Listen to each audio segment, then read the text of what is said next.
Hello everyone, চলে এসেছি আবার একটা নতুন ব্লগ নিয়ে। এটা হচ্ছে কালী পুজোর একদিন পরে। সেদিন আমার ছুটি ছিল আর আমি বানিয়ে নিয়েছিলাম বিকেলবেলা চা আমার আর মায়ের জন্য। চা বানানোর পরেই আমাদের পুনু ঘুমাচ্ছিল। আমি গিয়ে ওকে একটু বিরক্ত করছিলাম যাতে ও উঠে পড়ে, কারণ ও যদি এতক্ষণ ঘুমায় ও আর রাত্রে একটুও ঘুমাবে না। আর এই লাইটটা মা কিনেছিল আগের বছরে বোনের বার্থডের সময়। তারপর থেকে এটা ওয়েট করেছিলাম কবে এটাকে জ্বালাবো। পুরো ঘরটায় এটা কিন্তু একটা আলাদাই ভাইব আসছে। আর এই তারা লাইটটা যেটা কিনেছিলাম এটা বারে লাগিয়েছিলাম। অন্ধকারে বেশ লাগছিল যখন টিমটিম করে জ্বলছিল। আমাদের বাড়ির একদম পাশেই কালী পুজো হয়, আর সেখানেই ঠাকুরমশাই এসেছিলেন।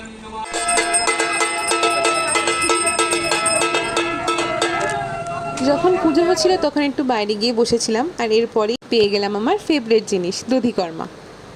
প্রত্যেক বছরই কালী পুজোর একদিন পরে আমাদের পাড়ায় ভোগ খাওয়ানো হয়। রান্নার পরে প্রথমে এটা দিয়ে ঠাকুরকে ভোগ দেওয়া হয়েছিল। পুজোর পরে এটা মাকে দিয়ে দেয়।